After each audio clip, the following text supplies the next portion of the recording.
नमस्कार दोस्तों, किसान भाइयों और मेरे देश के अन्नदाताओं, स्वागत है आपका एक ऐसे सफर पर जो आपकी मेहनत को मुनाफे में बदलने की ताकत रखता है। आज हम बात करने वाले हैं उन दो फसलों की जो भारतीय रसोई की जान है और अगर सही तरीके से की जाए तो किसान की तकदीर बदलने का दम रखती है। जी हाँ, मैं बात कर रहा हूँ टमाटर और प्याज की। अक्सर हम देखते हैं कि कभी टमाटर के भाव आसमान छूते हैं तो कभी किसान को अपनी फसल सड़क पर फेंकनी पड़ती है। प्याज कभी तो किसान को लखपति बना देता है और कभी लागत निकालना भी मुश्किल हो जाता है। लेकिन क्या आपने कभी सोचा है कि ऐसा क्यों होता है? क्या यह सिर्फ किस्मत का खेल है? जी नहीं, यह खेल है सही मैनेजमेंट, सही समय और सही तकनीक का। मैं आपको कोई किताबी बातें नहीं बताऊंगा, बल्कि खेत की वो प्रैक्टिकल बातें बताऊंगा जो एक सफल किसान इस्तेमाल करता है। मिट्टी की तैयारी से लेकर मंडी में बेचने तक हर एक बारीक पॉइंट पर बात होगी ताकि इस बार आपकी फसल न तो बीमारी से खराब हो और न ही आपको मंडी में कम भाव मिले। सबसे पहले शुरुआत करते हैं बुनियाद से, यानी आपकी मिट्टी और सही समय से। देखिए, किसी भी इमारत की मजबूती उसकी नींव पर होती है। टमाटर और प्याज दोनों ही ऐसी फसलें हैं जो जल भराव बिल्कुल बर्दाश्त नहीं करती। अगर आपके खेत में पानी रुकता है तो समझ लीजिए कि बीमारी आएगी ही आएगी। इसलिए सबसे पहले खेत का चयन ऐसा करें जहां पानी निकास की अच्छी व्यवस्था हो। मिट्टी का पीएच मान 6 से 7.5 के बीच होना चाहिए। अगर आपने अभी तक मिट्टी की जांच नहीं करवाई है तो जरूर करवा लें, क्योंकि अगर मिट्टी में ही दम नहीं होगा तो आप कितना भी महंगा बीज डाल लें, पैदावार रिकॉर्ड तोड़ नहीं मिलेगी। अब बात करते हैं टाइमिंग की, जो कि मुनाफे का सबसे बड़ा राज है। ज्यादातर किसान गलती ये करते हैं कि वो तब फसल लगाते हैं जब पूरा गांव लगा रहा होता है। नतीजा ये होता है कि सबकी फसल एक साथ मंडी में आती है और भाव गिर जाते हैं। अगर आप मुनाफा कमाना चाहते हैं तो आपको भीड़ से थोड़ा अलग चलना होगा। टमाटर के लिए अगर आप अगेती फसल यानी अर्ली वैरायटी लगाते हैं तो आपको बारिश के बाद का सबसे पहला और सबसे महंगा भाव मिल सकता है। चलिए अब सीधा बात करते हैं टमाटर की खेती की तकनीक पर। टमाटर की खेती में सबसे पहली गलती किसान नर्सरी में ही कर देते हैं। पुराने जमाने की तरह जमीन पर बीज छिड़क कर पौध तैयार करना अब बंद कर दीजिए। अगर आपको हाईटेक खेती करनी है तो प्रोट्रे का इस्तेमाल करें। प्लास्टिक की ट्रे में कोकोपीट भरकर जब आप बीज लगाते हैं तो पौधे की जड़ें सुरक्षित रहती हैं, उन्हें निकालते समय झटका नहीं लगता और खेत में रोपाई के बाद पौधा तुरंत चल पड़ता है। नर्सरी में एक और बड़ी समस्या आती है डैम्पिंग ऑफ, यानी पौधे का गल जाना। इसके लिए आप ट्राइकोडर्मा का इस्तेमाल कोकोपीट में मिलाकर जरूर करें। यह एक मित्र फफूंद है जो हानिकारक फफूंद को खत्म कर देता है। जब आपकी पौध 25 से 30 दिन की हो जाए तब वो खेत में जाने के लिए तैयार है। खेत की तैयारी करते समय ध्यान दें कि टमाटर को भरपूर पोषण चाहिए। जुताई के समय अच्छी सड़ी हुई गोबर की खाद के साथ साथ बेसल डोज में डीएपी और पोटाश का इस्तेमाल जरूर करें। यहाँ एक बात नोट कर लीजिए, टमाटर को कैल्शियम की बहुत ज्यादा जरूरत होती है। अगर कैल्शियम की कमी रही तो बाद में आपके फल नीचे से काले पड्डी एचने लगेंगे, जिसे हम ब्लॉसम एंड रॉट कहते हैं। इसलिए खेत तैयार करते समय ही जिप्सम या कैल्शियम नाइट्रेट का बजट बनाकर चलें। रोपाई हमेशा बेड बनाकर ही करें। समतल क्यारी में पानी लगाने से पौधे के तने के पास नमी बनी रहती है, जिससे फंगस आती है। बेड बनाने से हवा का संचार अच्छा रहता है और जड़ें गहराई तक जाती हैं। और हाँ, अगर बजट अनुमति दे तो ड्रिप इरिगेशन और मल्चिंग पेपर का इस्तेमाल जरूर करें। मल्चिंग पेपर आपके खेत में खरपतवार को उगने ही नहीं देगा और नमी को लॉक कर देगा, जिससे पानी की बचत होगी और पौधे की ग्रोथ दुगनी तेजी से होगी। अब आते हैं टमाटर की खेती के उस हिस्से पर जो आपकी पैदावार को 30 से 40% तक बढ़ा सकता है। वो है स्टेकिंग, यानी पौधों को सहारा देना। अगर आप हाइब्रिड टमाटर लगा रहे हैं और उसे जमीन पर ही बढ़ाने दे रहे हैं तो आप अपने मुनाफे को खुद कम कर रहे हैं। जमीन पर पड़ीडीडिया हुआ फल एक तो सड़ीडीडियचता जल्दी है, दूसरा उस पर एक समान रंग नहीं आता और तीसरा उसे तोड़ीजने में बहुत लेबर लगती है। बांस और तार का ढांचा बनाकर जब आप टमाटर को ऊपर चढ़ाते हैं तो हर पत्ते और हर फल को धूप मिलती है, हवा आर पार होती है, जिससे बीमारियां कम आती हैं। और यकीन मानिए, मंडी में जब आप स्टैकिंग वाला टमाटर लेकर जाते हैं तो उसका भाव जमीन वाले टमाटर से हमेशा 2 से 3 रुपये ज्यादा ही मिलता है। टमाटर के बाद अब रुख करते हैं प्याज की तरफ। प्याज एक ऐसी फसल है जिसे अगर सही से स्टोर कर लिया जाए तो यह बैंक की एफडी से ज्यादा ब्याज दे सकती है। प्याज की खेती में सबसे बड़ा दुश्मन है खरपतवार। प्याज का पौधा शुरू में बहुत नाजुक होता है और उसकी ग्रोथ धीमी होती है। अगर शुरू के 30 से 40 दिन खेत में घास फूस हो गया तो प्याज का कंद कभी बड़ा नहीं बनेगा। और यहाँ एक सावधानी बरतनी है, प्याज की जड़ें बहुत उथली यानी ऊपर ऊपर होती हैं। अगर आप खुरपी से बार बार निराई गुड़ाई करेंगे तो जड़ें कटने का डर रहता है। इसलिए रोपाई के तुरंत बाद यानी 24 से 48 घंटे के अंदर पेंडिमेथालिन नामक दवा का छिड़काव जरूर करें। यह खरपतवार को उगने से पहले ही रोक देती है। इससे आपकी लेबर का खर्चा भी बचेगा और पौधे को शुरुआती झटका भी नहीं लगेगा। प्याज में खाद प्रबंधन का एक विशेष नियम है जिसे हर किसान को पता होना चाहिए। प्याज को सल्फर यानी गंधक बहुत पसंद है। सल्फर ही वो तत्व है जो प्याज में वो तीखापन लाता है और उसकी स्टोरेज क्षमता यानी भंडारण की शक्ति को बढ़ाता है।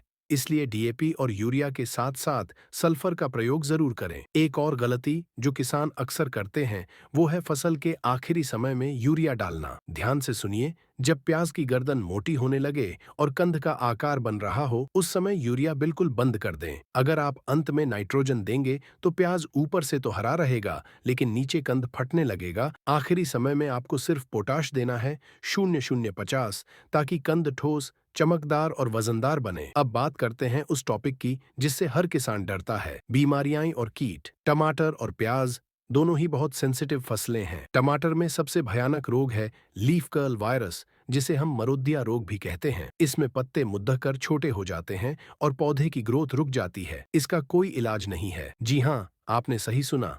अगर वायरस आ गया तो कोई दवा उसे ठीक नहीं कर सकती। इसका सिर्फ बचाव है और वो बचाव है सफेद मक्खी को रोकना। सफेद मक्खी ही इस वायरस को एक पौधे से दूसरे पौधे तक ले जाती है। इसके लिए आप खेत के चारों तरफ पीले रंग के स्टिकी ट्रैप यानी चिपचिपे कार्ड लगाएं। समय समय पर इमिडाक्लोप्रिड या एसिटामिप्रिड जैसी दवाओं का हल्का छिड़काव करते रहें। नीम के तेल का स्प्रे हर 10 दिन में करते रहें ताकि मक्खी अंडे ही न दे पाए। अगर किसी पौधे में वायरस दिख जाए तो दया न करें, उसे तुरंत उखाड़ दें और खेत से दूर गड्ढे में दबा दें, वरना वो पूरे खेत को ले डूबेगा। दूसरी बड़ी समस्या आती है फंगस की, जैसे अर्ली ब्लाइट या लेट ब्लाइट। इसमें पत्तियों पर काले भूरे धब्बे पड़ने लगते हैं। मौसम में नमी बढ़ते ही ये रोग तेजी से फैलता है। इसके लिए मैनकोजेब या कॉपर ऑक्सीक्लोराइड जैसी फफूंदनाशक दवाओं का इस्तेमाल करें। प्याज में एक बहुत कॉमन समस्या है जलेबी रोग या पर्पल ब्लॉच, जिसमें पत्तियां ऊपर से पीली पडीडीडीएच कर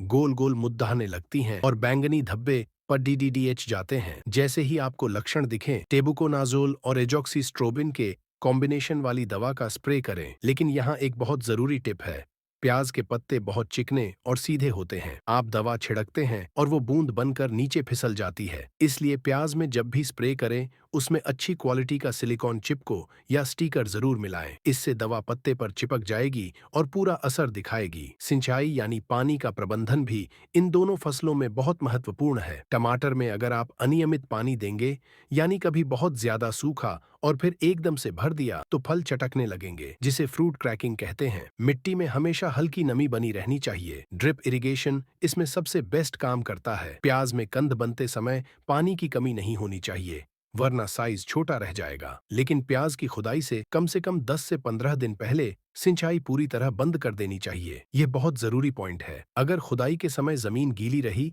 या कंद में ज्यादा पानी रहा तो भंडारण में वो प्याज काला पडीडीडीएच जाएगा और सडीडीडीएचने लगेगा। अब हम वीडियो के उस हिस्से में हैं जो आपकी मेहनत का फल तय करेगा, हार्वेस्टिंग और मार्केटिंग। फसल उगाना एक कला है लेकिन उसे बेचना एक बिजनेस है। टमाटर की तुड़ाई हमेशा सुबह या शाम के ठंडे समय में करें। तोड़ डीटने के बाद उसे धूप में ढेर लगा कर न छोड़ें। और सबसे जरूरी बात, ग्रेडिंग। मंडी में कभी भी सारी फसल एक साथ मिलाकर न ले जाएं। टमाटर को 3 हिस्सों में छांट लें, ए ग्रेड, बी ग्रेड और सी ग्रेड। ए ग्रेड वो है जो साइज में एक जैसा हो, रंग अच्छा हो और कोई दाग ना हो। इसे प्लास्टिक की क्रेट में अखबार बिछाकर अच्छे से पैक करें। बी ग्रेड को अलग रखें। आप देखेंगे कि जो व्यापारी आपके मिक्स ढेर को 10 रुपए किलो मांग रहा था, वही आपके ए ग्रेड माल को 15 या 18 रुपए में खरीदेगा। थोड़ी सी मेहनत से आप अपना मुनाफा 20 से 30% बढ़ा सकते हैं। प्याज की मार्केटिंग का खेल थोड़ा अलग है। प्याज को खोदने के बाद तुरंत कट्टे में न भरें। उसे खेत में ही कतारों में इस तरह लिटाएं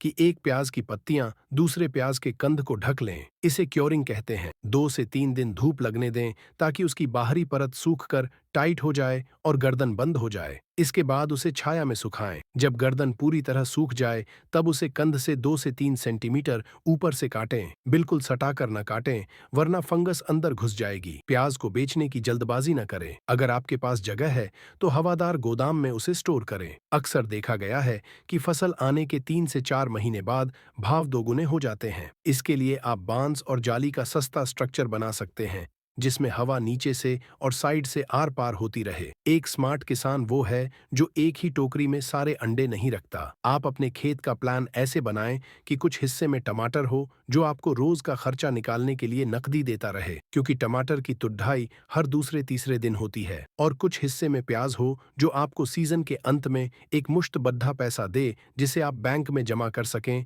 या अगली फसल में लगा सकें। इसे कहते हैं कैश फ्लो मैनेजमेंट। साथ ही अपनी फसल का रिकॉर्ड जरूर रखें। किस तारीख को कौन सी दवा डाली, कितना खर्चा हुआ और कितने में बिका। जब आप खेती को एक दुकानदार या बिजनेसमैन की तरह हिसाब किताब के साथ करेंगे, तभी आपको पता चलेगा कि असल में मुनाफा कहाँ हो रहा है और घाटा कहाँ रोका जा सकता है। दोस्तों, खेती में चुनौतियां बहुत हैं। मौसम की मार है, मंडी के उतार चढ़ाव हैं, लेकिन ज्ञान और तकनीक वो हथियार हैं जिनसे आप इन चुनौतियों का सामना कर सकते हैं। आज हमने जो बातें की, सही बीज का चुनाव, बेड पर बुवाई, खरपतवार का सही समय पर नियंत्रण, संतुलित खाद और ग्रेडिंग करके बेचना, ये वो मूल मंत्र हैं जो एक साधारण किसान को एक प्रगतिशील किसान बनाते हैं। याद रखिएगा, कोई भी दवा या खाद उतनी असरदार नहीं होती जितनी कि किसान की अपनी निगरानी। रोज अपने खेत का चक्कर लगाएं, पौधों को अपने बच्चों की तरह देखें। बीमारी को शुरुआत में ही पकड़ दी है। उम्मीद है कि टमाटर और प्याज की खेती पर दी गई यह जानकारी